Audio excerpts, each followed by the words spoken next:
Live from the People Forward Network podcast studio at CultureCon in Madison, Wisconsin, this Fringe episode was created to help you grow your perspective around culture and meaningful work.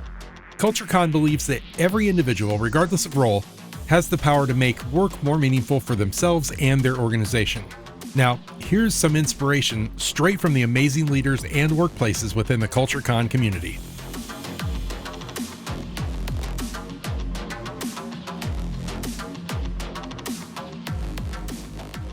Hey, it's Nikki, Llewellyn Gregory, and we're back at CultureCon Live in Madison, Wisconsin. As I have shared before, first timer here for People Forward Network. We brought a studio. It's been amazing. We're now in our segment where we get to say a big thank you to the companies that are really making this possible, the ones that have put the energy, the time, the resources, money, all the things. And so now I'm here with a brand that I think I know, but it's like a version of the brand that I get to learn about and hopefully share with you all too. So with me today, we have Jeannie Boehm. She's the head of marketing and growth at Zappos at Work. We're going to lean into that at work. And then how cool is this? None of our other sponsor companies brought a customer with them to be able to tell the story. So Michelle Goodhart is with us, and she is a customer of Zappos at Work, coming from a large healthcare system, leading employee experience. And obviously, she traveled all the way to Madison, Wisconsin. So I'm guessing she has a lot of great things to say about Zappos at Work. So I'm going to kick it off. Jeannie, I would love for you to share with us why you've chosen to sponsor CultureCon and at the same time help us understand Zappos at Work. Yeah, absolutely. Zappos.com has had an involvement and sponsorships and had some speaking opportunities with CultureCon in the past. And that is the Zappos.com side of things. So when we were taking a look for Zappos at Work, which I can go into in a second on what that is and how it's different than Zappos.com. The values of CultureCon just align so closely with what we do at Zappos. Investing in employee culture, inspiring positive change in the workplace. It's really what we live and breathe at Zappos. And it clicked right away with Nick and Zach. So the rest is history. I love that. And tell us a little bit more about why the company exists and like this evolution, Zappos at Work. Tell us a little bit more about the core, the origin story. Yeah, absolutely. So a lot of people here, a lot of HR professionals may be familiar with Zappos. I feel like our company, Zappos, has been at the heart of so many HR case studies for the longest time. It's such a unique and, really palpable workplace culture that we've invested in and worked on for 25 years. At the core of Zappos' birth and what it does and what it lives for is our number one core value is deliver wow through service. So wow is positive customer experiences. The customer is at the heart of everything we do. On the other hand of wow, it's as an employee of Zappos, we want to make it a wonderful place to work. And we do, different things and invest heavily in employee engagement to make us feel that wow, both, in Las Vegas at our headquarters and remote. So Zappos at Work is our B2B organization within Zappos. So we do footwear programs for employers. And it started originally through safety footwear, but we also recently, and Michelle will talk a little bit more about it, do employee recognition and rewards programs. So it's a customizable platform. Think zappos.com/your company name, and you can customize the assortment, what your employees are seeing, however you like, and they get their company subsidy basically by enrolling with their employee ID. So it's an easy tech solution. And our goal is to leverage Zappos' cultural expertise and bring that wow and drive that workplace culture at external organizations, at our partners, and really, give you the tools and the infrastructure and, an easy tech solution to wow and create unique and memorable experiences for your employees. Yeah, that's awesome. Well, I don't even think I need to ask you the question any further why it's important to be around people first leaders, like those leaders that really prioritize just the care and wowing their people. So a wonderful place for us all to be together. And I love that Michelle is here because Michelle, if you want to walk us through like the use case of walking alongside Zappos at Work and how in your role leading employee experience of a large healthcare organization, talk about the partnership. Yeah. So I worked for a leader many years ago who said there are only two kinds of people who work in healthcare.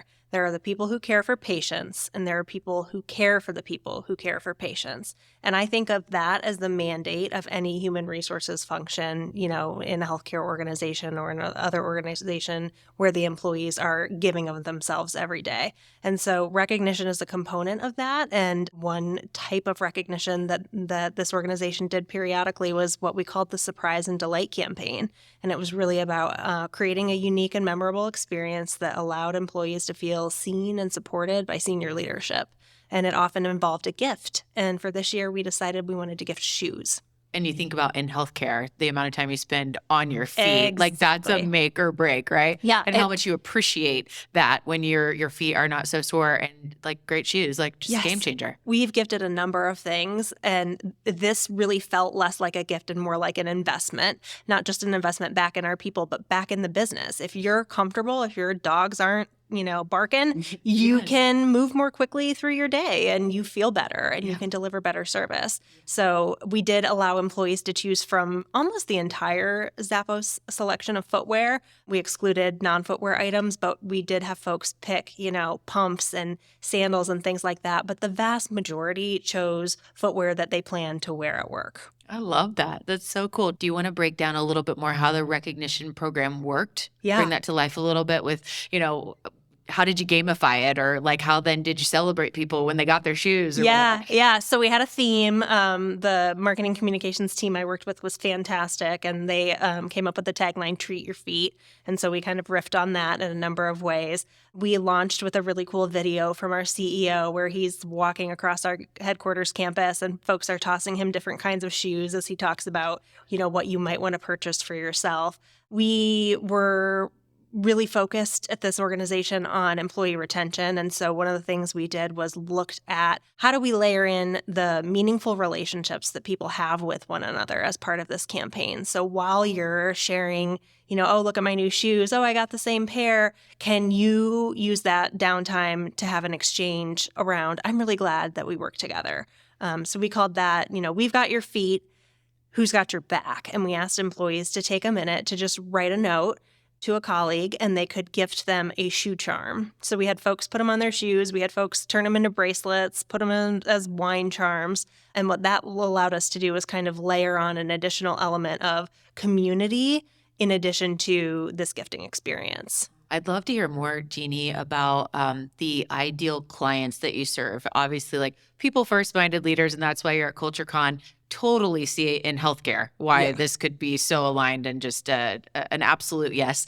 Tell us more about, the types of leaders that are best for you to work with, or workplaces that are best for you. Yeah, absolutely. I think one thing about our programs that's important to note is that they're entirely customizable. So regardless of your budget, your company size, what you're trying to gift to employees, obviously, it has to be something on the Zappos site. It can be non-slip shoes for healthcare. It can be corporate footwear, which we've done with partners before. Every element of the program is customizable. This large healthcare organization used it as an end of fiscal year gift, but it can also be, what the healthcare organization that Michelle worked at kind of did was invest in wellness too. So, a push in employee health and wellness. It can be to celebrate an anniversary, to celebrate employees' birthdays.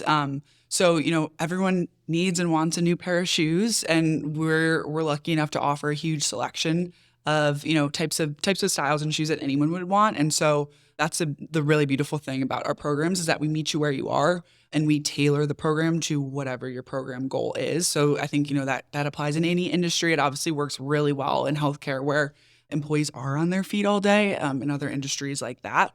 But, we can make our programs whatever we want, which is kind of how we wow, is we build them from the ground up. You tell us what you want, and we build them for you and bring them to life and tailor marketing materials around that. Love that. It's just creative, innovative. I love intentional efforts and meaningful outcomes. And so I would just challenge leaders that are listening, if you have people that are regularly on their feet, no matter how much you invest in the people, to invest in the customer, the patient, as we were sharing earlier, if their basic needs, like the dogs barking, are at play. If the dogs are barking, like no matter what, you're going to be grumpy, right? And so just thinking about how do you help from that, foundational level and really gifting things and recognizing through things that are like game changers to support their work. I just think that that's awesome. Can we share one other story, like a favorite story, Jeannie, of impact? We talked about healthcare and, lived this out with Michelle. What's another quick story of a customer that you've worked with and how you got creative in helping them recognize their people and things? Absolutely. So we've partnered, and it's actually a pretty long-standing partnership with a credit union. And so you wouldn't think of them as needing footwear. It's not like you're required. It's office, it's corporate attire. But this credit union approached us in wanting to gift their employees shoes twice a year. Everyone needs shoes. If you're going to, invest in an employee gift, it's something that you would want it to be something that they would buy on their own, just as a, surprise and delight perk.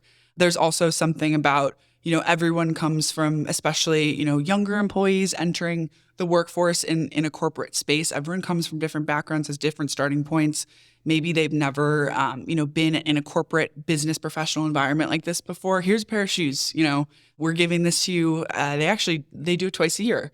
So again, it's unconventional. You wouldn't think of it. It takes you a minute to be like, oh, I guess that does work. But it's, again, just caring for your employees. You may be sitting at a desk all day, but it still is a way to appreciate and recognize and add to, employee benefits at that particular credit union. Right. I mean, there's one side of it. It's like just wearing shoes that you're proud of. Yeah. There's something about when you're wearing shoes that you just feel good in, let alone if it's the solving the barking dogs thing, right? There's a lot of angles to that. That's really cool. We say look and feel, what is it? Look good, feel good, perform good, whatever that saying is, but look and feel great on the job. And that always enhances productivity and just, overall workplace sentiment when you're on the job. It's so true. It makes so much sense. It's awesome. Yeah. Well, I would love to hear from each of you. One tip, knowing that this leadership audience is looking for, all of these have been amazing ideas, but a nugget that maybe you want to challenge them with. And Michelle, I'm going to start with you from the long history you've had in employee experience. Someone listening right now and they're like, I wonder what's the one thing that Michelle would say, if you focus on this, the other things kind of fall into place. Or maybe it's something that leaders overlook that you just want to challenge them on. Yeah. What is your one tip coming from Michelle on leading employee experience further, faster, all the things? Yeah, I don't know if it's specific to our line of work, but I think for parenting, for humaning, for leading people, the most important thing we can remember to do is just pause and take a breath and be present where we are. I think a lot of times our nervous systems get hijacked and we get into fight or flight and we're focused on business results. And I'm not suggesting we lose sight of that, but to continue to have meaningful connections with the people that we care for and work with, we have to slow down. That's wonderful. Thank you for that. When I get done and wrap up with you all here in this lovely conversation, I'm going to go practice just 3 minutes of breathing. Yes. I think I could do that, and it will definitely generate more energy for the rest of my day. It's amazing how we have so much of this stuff in our body or just already built into the earth that we forget the simple things, right? Thank you for that. Jeannie, how about you? The one tip, challenge, whatever it is, piece of advice from Jeannie on really helping to move people forward in a meaningful way. Yeah, absolutely. Not to use a corny shoe pun, working for a shoe company, but I think, in working with Michelle and other HR leaders, I think one key success factor in, driving positive workplace culture is really putting yourself in your employees' shoes, and working with Michelle at the forefront of everything she was doing is, okay, if I'm an employee and I'm, looking to what I want from senior leadership, what would I want that to look like? So it wasn't what was easy, what was convenient. It was putting employees and, her team at the center of everything she did. I think Zappos culture embodies that too, of, putting our customers at at the forefront of everything we do. Our Zappos employees, they really hold power. And so I think just, really honing in and putting yourself in your employees' shoes to figure out, how would I want to be recognized? Because we're all people, and so it's easy to relate to. Totally. So in, wrapping up this conversation together, for someone that was inspired and was like, oh, it's customizable. I wonder how we can get creative inside of my organization. What's the step? What do they do to, take that first step with you guys? Absolutely. So we have a dedicated sales team for Zappos at Work. So if you just go to gifting.zapposatwork.com, you can submit your information and book a meeting that same day. And again, it doesn't need to be anything super serious. We love sitting down and just talking to you and figuring out what your goals are and what it could possibly look like. So it doesn't need, if you don't know what your budget is or what you exactly want your program to look like, that's, what we're here to do is help you figure that out and paint your vision. Why not? Like, have the conversation. There's so much opportunity there. Well, I applaud you for your sponsorship here and applaud you for the work that you're doing around really changing the way that we do recognition and collaborating with so many other recognition solutions here at CultureCon, I'm sure. So thank you so much. And thank you for bringing an amazing customer story along for the podcast as well. We'll see you next time. Thank you. Thanks.